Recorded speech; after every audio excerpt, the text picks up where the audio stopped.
তুমি একটা কাপুরুষ। একটা বার দুইটা পরিবারের সামনে গিয়া কইতে পারলা না যে আমি মালারে ভালোবাসি? একটা বার কইতে পারলা না? তোমার প্রবাস না, ভিসা লাগছে তোমার, তুমি বিদেশ যাবা, তুমি টাকা কামাবা।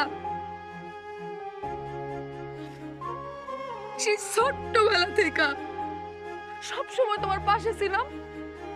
তুমি যখন যেটা বলছো, যখন যেটা করছো, আমি সবসময় সব মাইনা নিছি।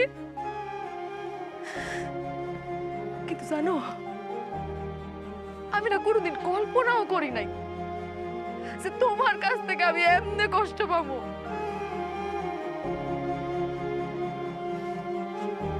সব ভালোবাসা না পূর্ণতা পায় না। আর যদি ভালোবাসার মানুষটা তোমার মতো হয়,